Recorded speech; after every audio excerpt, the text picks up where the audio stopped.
Berjumpa lagi dalam permenungan kita edisi Rabu 21 September 2022, Pekan Biasa ke-25. Hari ini pesta Santo Matius, Rasul dan penulis Injil. Bacaan-bacaan liturgi hari ini, bacaan yang pertama dari surat Rasul Paulus kepada jemaat di Efesus, bab 4 ayat 1-7, ayat 11 sampai 13. Dan bacaan Injil dari Injil Matius, bab 9 ayat 9 sampai 13. Rasul Paulus memberi nasihat kepada jemaatnya di Efesus, seperti yang diceritakan dalam bacaan pertama hari ini. Demikian bunyi nasihatnya. Hendaklah kamu hidup sepadan dengan panggilanmu. Dalam bahasa yang sederhana, Rasul Paulus sesungguhnya mengajak jemaatnya di Efesus untuk hidup sesuai, sepadan dengan panggilan mereka, jemaat di Efesus, yakni dengan tugas dan tanggung jawab yang ada pada mereka. Ada dua tokoh yang mau saya sharingkan dalam permenungan hari ini. Tokoh pertama, Yesus, dan tokoh kedua, Matius, yang pestanya dirayakan hari ini sebagai Rasul dan penulis Injil. Saya mengajak kita sekalian, saudara-saudara yang terkasih, untuk merenungkan kedua tokoh ini dalam kacamata nasihat Rasul Paulus kepada jemaat di Efesus. Hendaklah hidupmu sepadan dengan panggilanmu, dengan tugas dan tanggung jawabmu. Yesus, jauh sebelum Rasul Paulus memberi nasihat kepada jemaatnya di Efesus supaya mereka hidup sepadan dengan panggilannya, Yesus telah melakukan semuanya itu. Hidup Yesus sesuai, sepadan dengan tugas dan tanggung jawab yang dia terima dari Allah Bapanya. Hidup Yesus sepadan dengan panggilannya, kalau dalam bahasa Rasul Paulus, dalam bacaan pertama hari ini. Mengapa?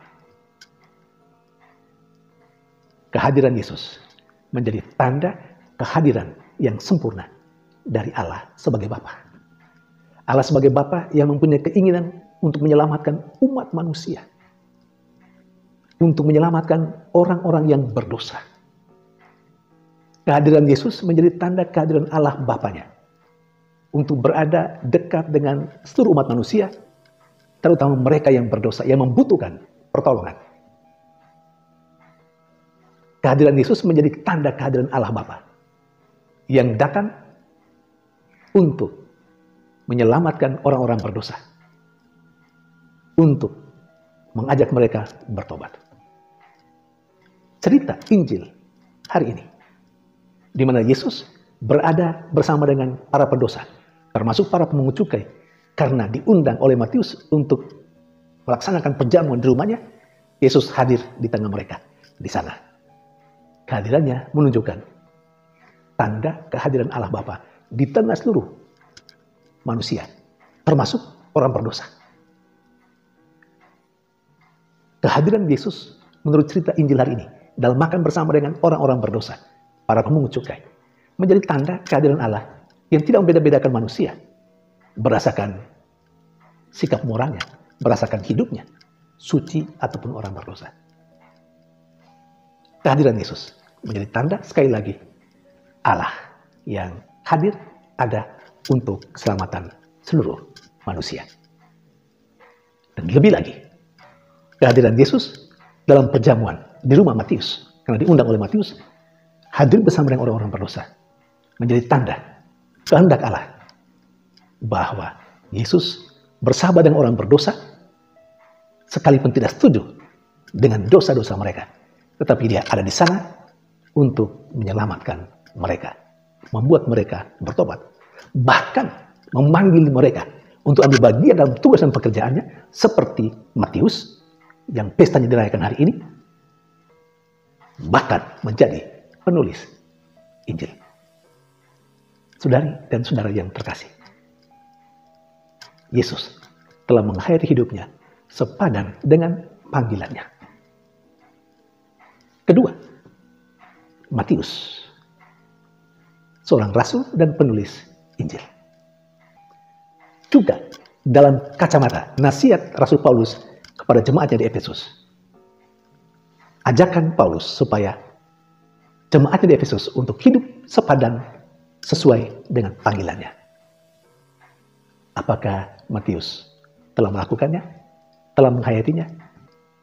Saudari dan saudara yang terkasih, lebih jauh, saya mengajak kita sekalian untuk melihat Matius yang juga disebut Levi, atau dikenal dengan nama Levi.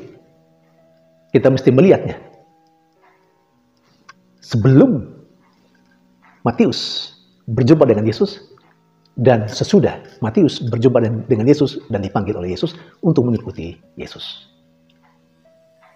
Sebelum berjumpa dengan Yesus, sekali lagi, Matius atau juga Levi telah hidup dalam tanda petik sepadan dengan panggilannya, dengan tugas dan tanggung jawab yang diberikan kepadanya.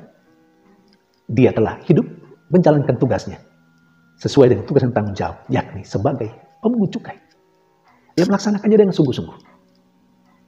Itu Levi atau Matius sebelum berjumpa dengan Yesus. Apa yang telah dihayati dalam hidupnya sesuai, sekali lagi dalam tanda petik, sepadan dengan apa yang dinasihatkan oleh Rasul Paulus kepada jemaatnya di Efesus.